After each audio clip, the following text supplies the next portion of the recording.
100 ವರ್ಷದಲ್ಲಿ ಈ ದೇವಸ್ಥಾನ ಒಳ್ಳೆ ಚೆನ್ನಾಗಿ ಕಟ್ಟಿ ಒಂದು ದೇವಸ್ಥಾನ ನಿರ್ಮಾಣ ಮಾಡ್ರಿ.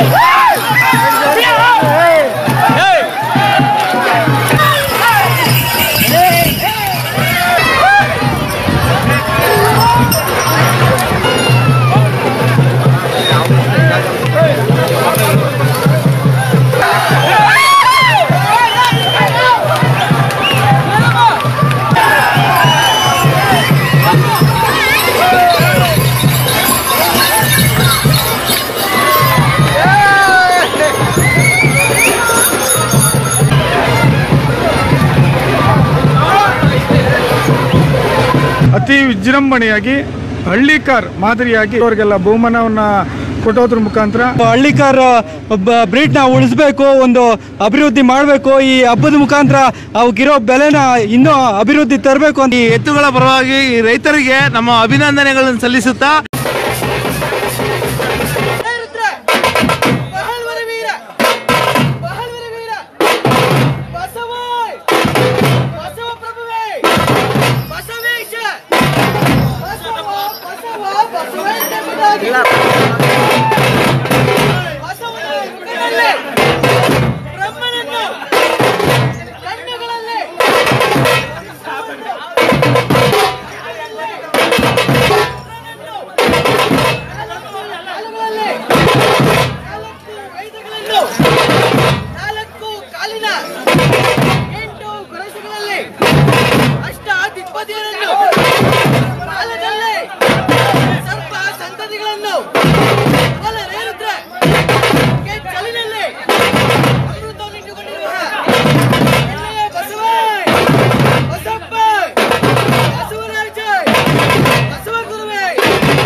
ವೀರಭದ್ರ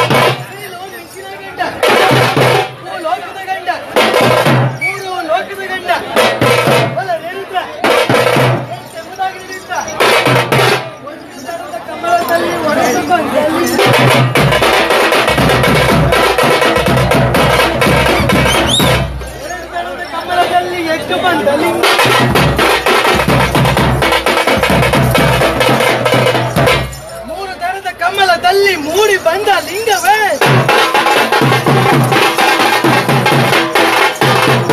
ನಾಲ್ಕು ದಳದ ಕಮಲದಲ್ಲಿ ಲೋಲ ಲಿಂಗವೇ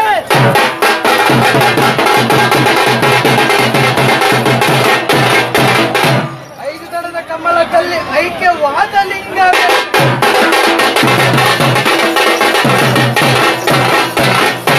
ಆರು ದಳದ ಕಮಲದಲ್ಲಿ ಆರಿ ಬಂದ ಲಿಂಗವೇ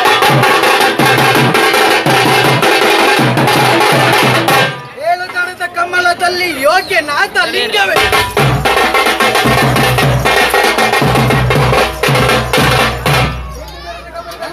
ಲಿಂಗವೇ ಒಂಬತ್ತು ದಳದ ಕಮಲದಲ್ಲಿ ಒಮ್ಮಿ ಬಂದ ಲಿಂಗವೇ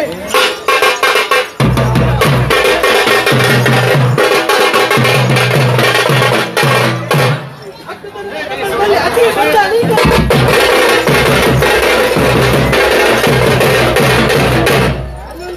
ಕಮಲದಲ್ಲಿ ಅನನ್ಯವಾದ ಲಿಂಗವೇ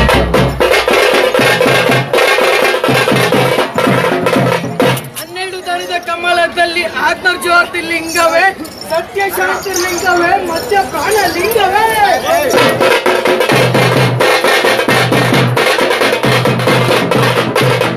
ಓಂ ನಮಃ ಶಿವಾಯ ಗುರುವೇ ಓಂ ನಮಃ ಶಿವಾಯ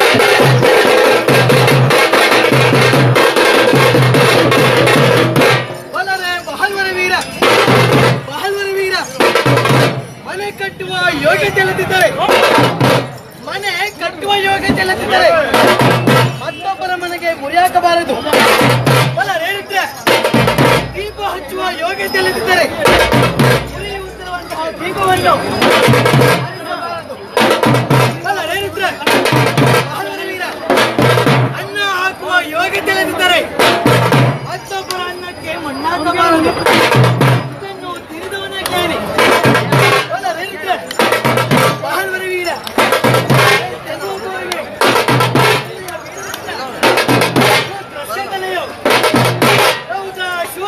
महाग्रह वीरभद्रं महातेजो वीरभद्र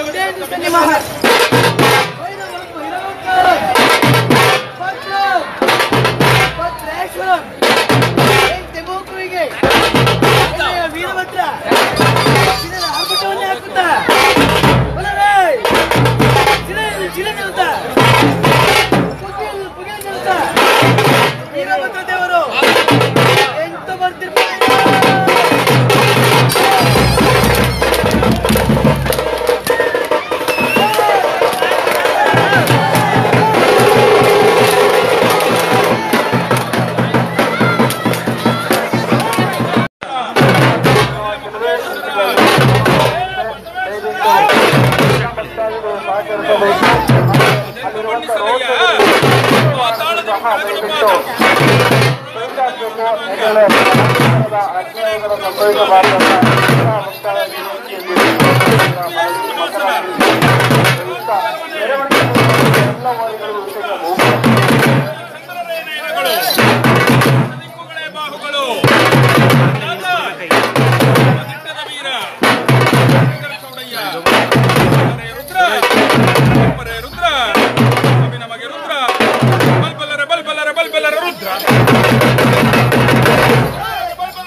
ವಾಕ್ಶುದ್ಧಿಪ್ರದನಾಗಿ ಯಶಪ್ರಾಪ್ತನಾಗಿ ಓಂ ನಮಃ ಶಿವಾಯ ಎಂಬ ಪಂಚಾಕ್ಷರಿ ಮಂತ್ರವನ್ನು ಜಪಿಸುತ್ತಾ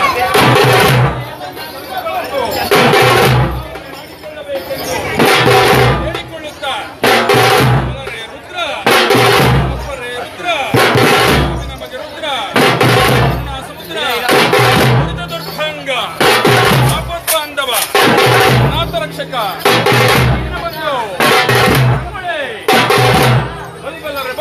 ಬಲ್ಬಲರ ರುದ್ರ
ಏನಿವತ್ತು ನಮ್ಮ ಇಂಡ್ಲವಾಡಿ ಗ್ರಾಮದಲ್ಲಿ ಮೊದಲನೇ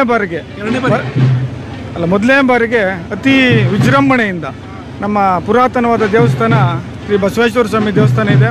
ಆ ಒಂದು ಸನ್ನಿಧಿಯಲ್ಲಿ ನಮ್ಮ ಮಧು ಮತ್ತು ನಮ್ಮ ಗ್ರಾಮದ ಯುವಕರ ತಂಡ ಅತಿ ವಿಜೃಂಭಣೆಯಾಗಿ ಹಳ್ಳಿಕಾರ್ ಮಾದರಿಯಾಗಿ ಇದೇ ತುಂಬ ವಿಜೃಂಭಣೆಯಿಂದ ತುಂಬ ಒಳ್ಳೆಯ ಎತ್ತುಗಳ ಮೆರವಣಿಗೆ, ಜೊತೆಗೆ ಬೆಳಗ್ಗೆಯಿಂದ ಹೋಮ ಮತ್ತು ಹವನ ಪೂಜಾ ವಿಧಾನ, ಬೆಳಗ್ಗೆಯಿಂದ ಅನ್ನದಾನ ಮತ್ತು ಎಲ್ಲ ಒಳ್ಳೆಯ ಎತ್ತುಗಳ ಇರೋರಿಗೆಲ್ಲ ಬಹುಮಾನವನ್ನು ಕೊಟ್ಟೋದ್ರ ಮುಖಾಂತರ ಇವತ್ತು ಒಂದು ಮಾದರಿಯಾಗಿ ನಮ್ಮ ಇಂಡ್ಲವಾಡಿ ಗ್ರಾಮದಲ್ಲಿ ನಾವು ಆಚರಣೆ ಮಾಡಿದ್ದೀವಿ.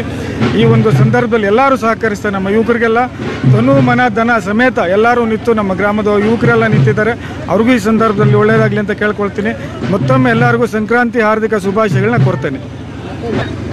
ಸಂಕ್ರಾಂತಿ ಹಬ್ಬದ ಪ್ರಯುಕ್ತ ಏನೊಂದು ಹಳ್ಳಿಕಾರ್ ಎತ್ತುಗಳು ಬರ್ತಾ ಉಳುಮೆ ಕಡಿಮೆ ಆಗ್ತಾ ಇದೆ, ಎಲ್ಲ ಸಿಟಿ ಆಗ್ತಾ ಇದೆ. ಅದರಿಂದ ಒಂದು ಹಳ್ಳಿಕಾರ್ ಬ್ರೀಡ್ನ ಉಳಿಸ್ಬೇಕು, ಒಂದು ಅಭಿವೃದ್ಧಿ ಮಾಡಬೇಕು. ಈ ಹಬ್ಬದ ಮುಖಾಂತರ ಅವಕ್ಕಿರೋ ಬೆಲೆನ ಇನ್ನೂ ಅಭಿವೃದ್ಧಿ ತರಬೇಕು ಅಂತಂದ್ಬಿಟ್ಟು ಈ ಒಂದು ಹಬ್ಬನ ಇಡೀ ಊರು ಎಲ್ಲ ಗ್ರಾಮಸ್ಥರು ಸೇರಿ ವಿಜೃಂಭಣೆಯಿಂದ ಆಚರಿಸಿದ್ದೀವಿ. ಎಲ್ಲರಿಗೂ ಧನ್ಯವಾದಗಳು. Thank you. ಜೈ ಹಳ್ಳಿಕಾರ್, ಜೈ ಹಳ್ಳಿಕಾರ್. ನೋಡಿ, ವಿಶೇಷವಾಗಿ ಇವ್ರಿಗೊಂದು ಅಭಿನಂದನೆ ಸಲ್ಲಿಸಬೇಕು. ಮನೇಲಿ ಒಂದು ಬೆಕ್ಕು ಸಾಕೋದೇ ಕಷ್ಟ ಇದೆ, ಅಂಥದ್ರಲ್ಲಿ ಹಳ್ಳಿಕಾರ ಎತ್ತುಗಳನ್ನ ಇವತ್ತವರೆಗೂ ಸಮೇತ ಕಷ್ಟಪಟ್ಟು ಅದಕ್ಕೆ ಎಲ್ಲ ಒಂದು ಆಹಾರವನ್ನು ಕೊಟ್ಟು ನಮ್ಮ ತಮ್ಮನ ಥರ ನೋಡ್ಕೊಂಡಿರುವಂಥ ಎಲ್ಲ ಈ ಎತ್ತುಗಳ ಪರವಾಗಿ ಈ ರೈತರಿಗೆ ನಮ್ಮ ಅಭಿನಂದನೆಗಳನ್ನು ಸಲ್ಲಿಸುತ್ತಾ ಈ ಒಂದು ಸಂಕ್ರಾಂತಿ ಹಬ್ಬದ ಪ್ರಯುಕ್ತ ಎಲ್ಲರಿಗೂ ಆರ್ಥಿಕ ಶುಭಾಶಯಗಳನ್ನು ಕೋರ್ತಾ ಇದ್ದೇವೆ ಸರ್.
ಆದಿಯಲ್ಲಿ ಕುಂಬಳಾಪುರದಲ್ಲಿ ಐಕ್ಯವಾಗಿರ್ತಕ್ಕಂಥ ಎಲ್ಲ ರಸಿಗಳ ಪಾದಕ್ಕೆ ಸ್ಮರಿಸುತ್ತಾ ನಮಗೂ ನಿಮಗೂ ಆರಾಧ ದೇವಿಯಾಗಿರ್ತಕ್ಕಂಥ ಕುಂಬಳಾಪುರದ ಗೌರಗಮ್ಮನವರ ಪಾದಕ್ಕೆ ಸ್ಮರಿಸುತ್ತಾ ಆನೇಕಲ್ ತಾಲೂಕಿನ ಇಂಡ್ಲವಾಡಿ ಗ್ರಾಮದಲ್ಲಿ ಆದಿನ ನೆಲೆಸಿರ್ತಕ್ಕಂಥ ಶ್ರೀ ಬಸವೇಶ್ವರ ಸ್ವಾಮಿ ದೇವಸ್ಥಾನದ ಕಾರ್ಯಕ್ರಮ ಇದು ಸುಮಾರು 30-40 ವರ್ಷಗಳಿಂದ ಕಾರ್ಯಕ್ರಮ ನಡೆಸ್ಕೊಂಬರ್ತಾಯಿದ್ರು.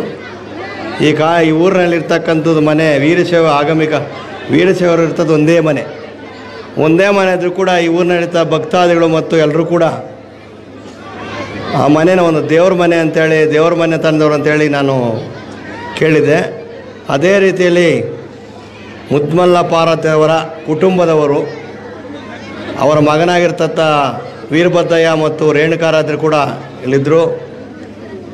ಇವರು ಆದಿಯಿಂದಲೂ ಕೂಡ ತಟ್ಟೇಕೆರೆ ವೀರಭದ್ರ ಸ್ವಾಮಿ ದೇವಸ್ಥಾನದ ಅರ್ಚಕರ ಮನೆತನಕ್ಕೆ ಸೇರಿರ್ತಕ್ಕಂಥವ್ರು. ಇವರು ಆದಿಯಿಂದಲೂ ಈ ಕಾರ್ಯಕ್ರಮವನ್ನು ಮುದ್ಮಲ್ಲಪ್ಪನವರ ಮಗನಾಗಿರ್ತಕ್ಕ ಮುದ್ಮಲ್ಲಪ್ಪನವರು ಕೂಡ ಅವರು ಕೂಡ ಈ ಕಾರ್ಯಕ್ರಮ ಆಗಾಗಲೇ ಮಾಡ್ತಾಯಿದ್ರು. ಅದೇ ರೀತಿಯಲ್ಲಿ ಅವ್ರ ಮಗನಾಗಿರ್ತಕ್ಕಂಥ ವೀರಭದ್ರಯ್ಯನವರು ಕೂಡ ಇದನ್ನ ನಡೆಸ್ಕೊಂಬರ್ತಾಯಿದ್ರು. ಇದೇನಾಗಿತ್ತು ಮೊದಲು ದೇವಸ್ಥಾನ ಶಿಥಿಲವಾಗಿತ್ತು, ಎಲ್ಲ ಕಡೆ ಗೋಡೆ ಬಿದ್ದು ಇದಕ್ಕೆ ಏನು ಇದಿಲ್ಲದೇ ತೊಂದರೆ ಆಗಿತ್ತು. ಅದೇ ರೀತಿಯಲ್ಲಿ ಅವರ ಮಗನಾಗಿರ್ತಕ್ಕಂಥ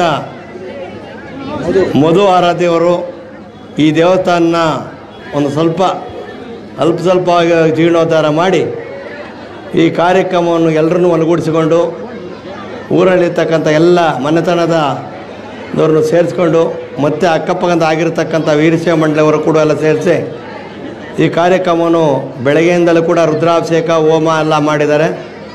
ಈಗಾಗಲೇ ಸಂಜೆ ಟೈಮಲ್ಲಿ ಕೊಂಡದಾರ್ತಿಯನ್ನು ಇಟ್ಕೊಂಡಿದ್ದಾರೆ. ಆ ಕೊಂಡದಾರ್ತಿ ಏನಂದರೆ ಊರಲ್ಲಿರ್ತಕ್ಕಂಥ ದೋಷಗಳನ್ನು ಪರಿಹಾರ ಮಾಡೋದಕ್ಕಾಗಿ ವೀರಭದ್ರ ಸ್ವಾಮಿಗೆ ಕೊಂಡದಾರ್ತಿ ಇಟ್ಕೊಂಡು ಉದಾಹರಣೆ ನೀವು ಈಗಾಗಲೇ ಕೇಳಿದ್ದೀರಿ ಅವ್ರ ಕತೆ. ವೀರಗಾಸಿಯವರು ಕೂಡ ದಕ್ಷ ಬ್ರಹ್ಮನ ಸಂಹಾರ ಅನ್ನೋದು ನೀವೆಲ್ಲ ಈಗಾಗಲೇ ಎಲ್ಲ ಕಡೆ ನಾಟಕಗಳಲ್ಲಿ ಕೂಡ ನೀವು ನೋಡಿರ್ತೀರಿ, ಪುಸ್ತಕಗಳಲ್ಲಿ ಓದಿರ್ತೀರಿ. ಅದೇ ರೀತಿಯಲ್ಲಿ ದಕ್ಷ ಬ್ರಹ್ಮನಿಗೆ 26 ಜನ ಹೆಣ್ಣುಮಕ್ಕಳಿದ್ದರು. 26 ಜನ ಕೂಡ ಎಲ್ಲ ದೇವರುಗಳಿಗೆ ಸಣ್ಣಗೆ ದೇವರನ್ನು ಕೊಡ್ತಾಯಿದ್ರು. ಅದರಲ್ಲಿ ಮೊದಲ ಮಗಳಾಗಿರ್ತಕ್ಕಂಥ ಗೌರಿ ದೇವಿಯನ್ನೇ ದ್ರಾಕ್ಷಾಯಣಿ ಅಂದರೆ ಗೌರಿ ದೇವಿಯನ್ನೇ ಶಿವನಿಗೆ ಕೊಟ್ಟು ಮದುವೆ ಮಾಡಿದರು. ಚೆನ್ನಾಗಿ ಎಲ್ಲ ಮಕ್ಕಳು ಒಂದೇ ರೀತಿಯಲ್ಲಿ ನೋಡ್ಕೊಂಡು ಹೋಗ್ತಾ ಇದ್ದ. ಅದೇ ಅಹಂಕಾರ ಬಂತು, ನಾನು 32 ಹೆಣ್ಮಕ್ಳನ್ನ ಇಟ್ಟಿದ್ದೀನಿ, ನನಗೆ ನಿನ್ನೆಲ್ಲ ದೇವತೆಗಳೆಲ್ಲ ನನ್ನ ಅಳಿಯಂದ್ರಾಗಿದ್ದಾರೆ, ಅದಕ್ಕೆ ಅವ್ರನ್ನ ಏನು ಮಾಡಿದ್ರು ಕೂಡ ನಾನು ಈ ಕೈಲಾಸದಲ್ಲಿ ಇದರಲ್ಲಿ ನಾನು ದಕ್ಷ ಇದರಲ್ಲಿ ನನಗೆ ಇದಾಗುತ್ತೆ ಅಂತೇಳಿ ಅವನೇನು ಮಾಡಿದ್ನೋ ಅವತಾರ ಒಂದು ಸ್ವಲ್ಪ ಅಹಂಕಾರ ಬಂತು. ಆ ಅಹಂಕಾರ ಬಂದಾಗ ಅವನೇನು ಮಾಡಿಬಿಟ್ಟ, ನಾವು ವೀರಭದ್ರ ಸ್ವಾಮಿಯ ಇದಾಗಿರೋದ್ರಿಂದ ಶಿವನ ಅಹಂಕಾರನ ದುರಂತ ಮಾಡಬೇಕು. ಪ್ರಪಂಚದ ಶಿವನು ಮತ್ತು ಪಾರ್ವತೀದೇವಿ ಅಂತ ಎಲ್ರಿಗೂ ಸೇರಿಸೋದ ದೇವರಾಗಿದ್ದಾನೆ, ಎಲ್ಲರೂ ಕೂಡ ಅವನು ಪೂಜಿಸ್ತಾರೆ.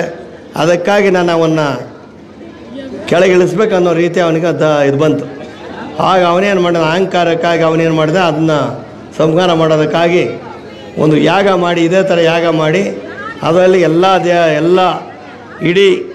ಎಲ್ಲ ಪುರೋಹಿತ ವರ್ಗದನ್ನು ಕರೆಸಿ ದೊಡ್ಡ ಒಂದು ಯಾಗ ಮಾಡಿದ. ಆ ಯಾಗದಲ್ಲಿ ಶಿವನ ಕರೀಲ, ಎಲ್ಲ ದೇವತೆಗಳನ್ನ, ಬ್ರಹ್ಮನ್ನ, ವಿಷ್ಣುನ, ಈ ಪ್ರತಿಯೊಬ್ಬರನ್ನು ಕರೆದಿದ್ದ. ಆದರೂ ಕೂಡ ದಾಕ್ಷಾಣಿಗೆ ಮತ್ತು ಗೌರಿ ದೇವನ ಮತ್ತು ಶಿವನ ಕರೀಲ. ಆ ಹೋಮ ಮಾಡಿದಾಗ ಇದೇ ರೀತಿ ಅವನ ಕಥೆ ಹೇಳಿದ್ದಾರೆ.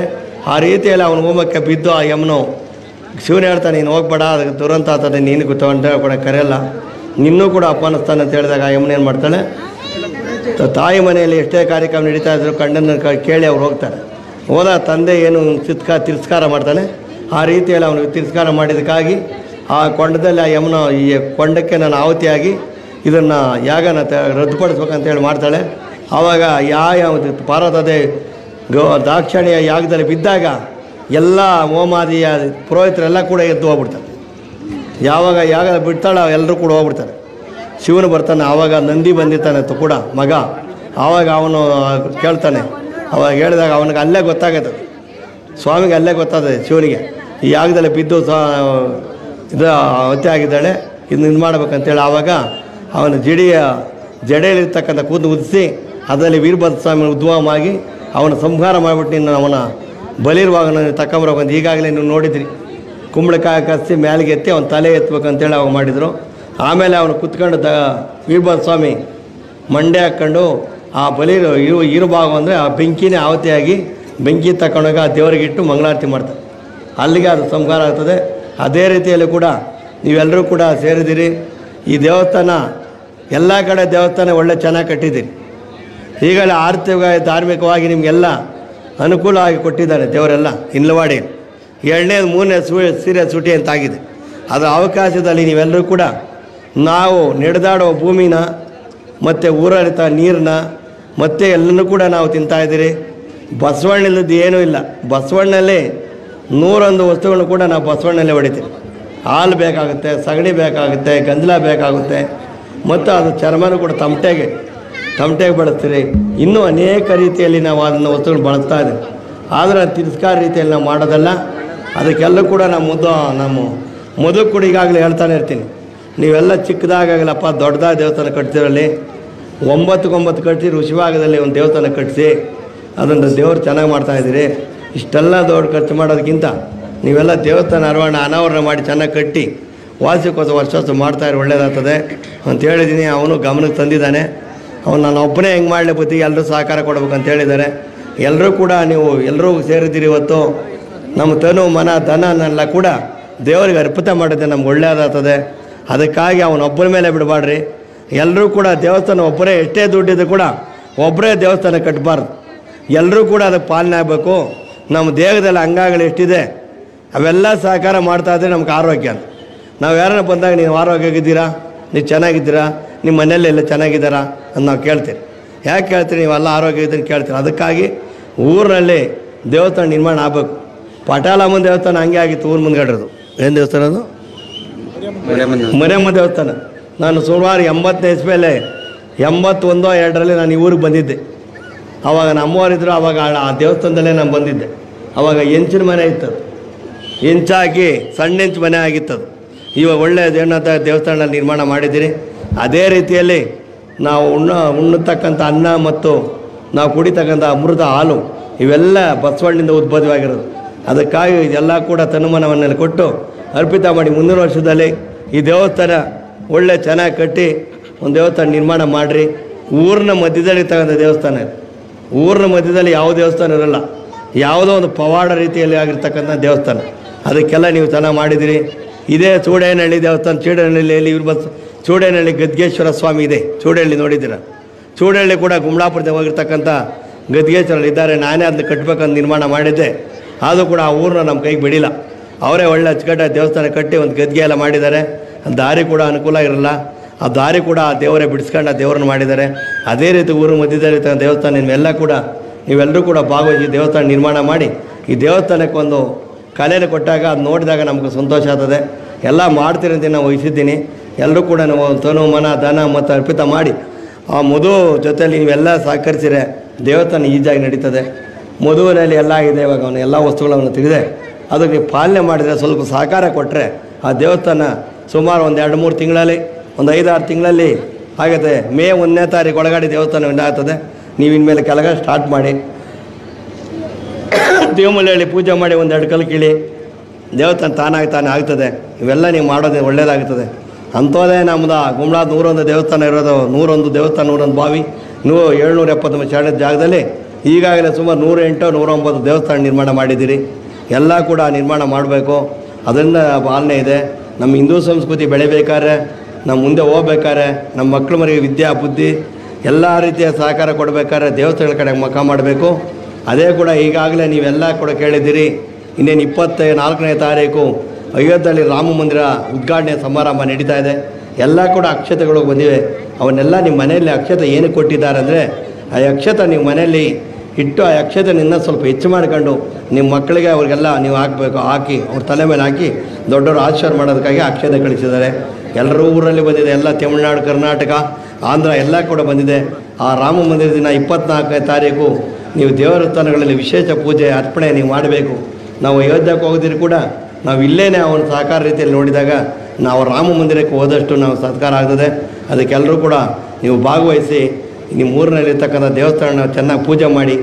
ಎಲ್ಲ ಕಡೆ ಹೋಗೋ ದೇವಸ್ಥಾನ ಇದಕ್ಕಿಂತ ಊರಿನಲ್ಲಿರ್ತ ದೇವಸ್ಥಾನ ಮತ್ತು ನಮ್ಮ ತಂದೆ ತಾಯಿ ಜನ್ಮ ಕೊಟ್ಟಂಥ ತಂದೆ ತಾಯಿಗಳನ್ನ ಸಹಕಾರ ಮನೇಲಿ ದೊಡ್ಡವ್ರ ಸಹಕಾರ ಇದ್ದರೆ ನಾವು ನಿಜಕ್ಕೂ ಕೂಡ ಮುಂದುವರಿತೀರಿ. ಅವ್ರ ಆಶೀರ್ವಾದ ಇದ್ದರೆ ನಾವೆಲ್ರಿಗೂ ಮುಂದೆ ಹೋಗ್ತಾ ಇರ್ತೀರಿ ಅಂಥೇಳಿ ಈ ಒಂದೆರಡು ಮಾಡಲು ಅವಕಾಶ ಕೊಟ್ಟಿರ್ತಕ್ಕಂಥ ಈ ಊರಿನಲ್ಲಿರ್ತಕ್ಕಂಥ ಎಲ್ಲ ಗ್ರಾಮಸ್ಥರಿಗೂ ಮತ್ತು ಈ ಕಾರ್ಯ ನಿರ್ಮಾಣ ಮಾಡಿರ್ತಕ್ಕಂಥ ಎಲ್ಲರಿಗೂ ಕೂಡ ನಾನು ಬಸವೇಶ್ವರ ಪಾದಕ್ಕೆ ಅರ್ಪಿಸಿ ಮಾತನಾಡ್ತೇನೆ. ಶುಭ. ನಮ್ಮ ಕಾರ್ಯಕ್ರಮಕ್ಕೆ ಕರೆಯದೆ ಬಂದ ನಮ್ಮ ಗುಮ್ಲಾಪುರದ ಸ್ವಾಮಿಗಳಿಗೆ ಹೃತ್ಪೂರ್ವಕ ಧನ್ಯವಾದಗಳು. ನಮ್ಮ ಏನು ಇದು ಸಂಕ್ರಾಂತಿ ಹಬ್ಬ ನಮ್ಮ ಒಂದು ಹಳ್ಳಿಕಾರ್ ಎತ್ತುಗಳಿಗೋಸ್ಕರ ಒಂದು ಆಚರಣೆ ಮಾಡಿದ್ದೀವಿ. ಇದು ವರ್ಷ ಹೀಗೆ ಇನ್ನೂ 10 ಪಟ್ಟು ಹೆಚ್ಚು ಸಹಕಾರ ಬಂದು ಇನ್ನೂ ಹೆಚ್ಚಾಗಿ ಮಾಡಬೇಕು, ನಿರ್ವಹಿಸಬೇಕು ಅಂತ ಕೇಳ್ಕೊತಾ ಇದ್ದೀವಿ. ಪ್ರತಿ ವರ್ಷದಂತೆ ಈ ವರ್ಷನೂ ಕಾರ್ಯಕ್ರಮ ತುಂಬ ಅಚ್ಚುಕಟ್ಟಾಗಿ ಸೊಗಸಾಗಿ ಸುಮಾರು ಒಂದು 15 ಜೊತೆ ಎತ್ತುಗಳಿಂದ ಊರಿನ ಮೆರವಣಿಗೆ ಆಗಿದೆ. ಪಲ್ಲಕ್ಕಿ ಹಾಗೂ ಕೊಂಡ ಎಲ್ಲ ಕಾರ್ಯಕ್ರಮ, ವೀರಗಾಸೆ ಎಲ್ಲ ಕಾರ್ಯಕ್ರಮ ತುಂಬ ಚೆನ್ನಾಗಿ ಆಗಿ ಬಂದಿದೆ. ಸಹಕರಿಸಿದ ಗ್ರಾಮಸ್ಥರಿಗೆಲ್ಲರಿಗೂ ಧನ್ಯವಾದಗಳು.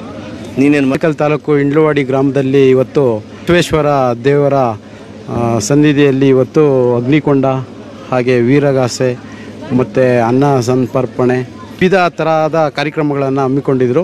ಇವತ್ತು ಹಳ್ಳಿಕಾರು ಏನು ಎತ್ತುಗಳು ಸಹ ಈ ಊರು ಬೀದಿಯಲ್ಲಿ ಮೆರವಣಿಗೆ ಸಹ ಮಾಡಿದ್ವಿ.